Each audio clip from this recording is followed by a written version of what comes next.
बच्चों आज हम पढ़ेंगे पाठ नंबर 2 वर्णमाला एवं वर्ण के भेद। तो चलिए यहाँ पर कुछ वर्णमाला और वर्ण के भेद हम इस पाठ में पढ़ेंगे। बच्चों मुख से बोलते समय हमारे मुख से कुछ ध्वनियाँ निकलती हैं जिस कारण हमें बात समझ में आती है। आओ चित्रों एवं ध्वनियों से समझें। क प्लस अ प्लस म प्लस अ प्लस ल प्लस अ कमल। ठीक है, इसी तरह से मटर और आम।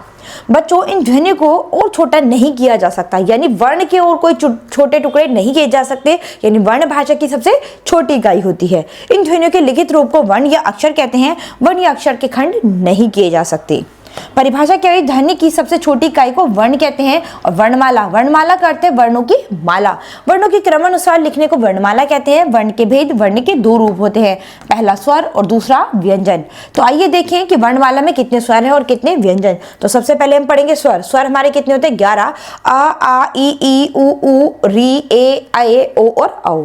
ठीक है। परिभाषा जिन वर्णों का उच्चारण किसी अन्य वर्ण की सहायता के बिना होता है उन्हें स्वर कहते हैं।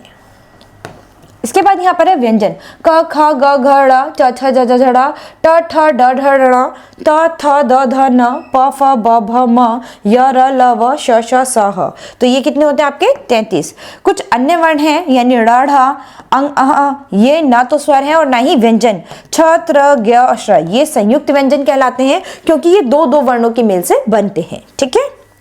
परिभाषा जिन वर्णों का उच्चारण स्वर की सहायता से किया जाता है उन्हें व्यंजन कहते हैं। जैसे कि आप देख सकते हैं ये 4 व्यंजन जो हैं ये 2 वर्णों से मिलकर बने हैं। क श छ, त प्लस र ज्ञ, ज प्लस ण ज्ञ, श प्लस र श्र। ठीक है। तो इस पाठ में कुछ पॉइंट हैं जो आपको याद रखने हैं, उनको पढ़ने हैं। मुख से निकली ध्वनियों के लिखित रूप को वर्ण या अक्षर कहते हैं। वर्णों को निश्चित क्रम में लिखने को वर्णमाला कहते हैं। वर्ण 2 प्रकार के होते हैं, स्वर और व्यंजन। हिंदी भाषा में 11 स्वर तथा 33 व्यंजन होते हैं। अंग और अह न स्वर है न व्यंजन। ड़ ढ को भी स्वीकार किया जाता है और ये अतिरिक्त व्यंजन कहलाते हैं। छ त्र ज्ञ श्र 2 वर्णों से मिलकर बने हैं, इन्हें संयुक्त व्यंजन कहा जाता है। अब आते हैं हम अपने अभ्यास कार्य पर। सही उत्तर पर राइट का चिन्ह लगाइए। बोलते समय मुख से क्या निकलती हैं? ध्वनियां। वर्णों को निश्चित क्रम में लिखने को क्या कहते हैं? वर्णमाला।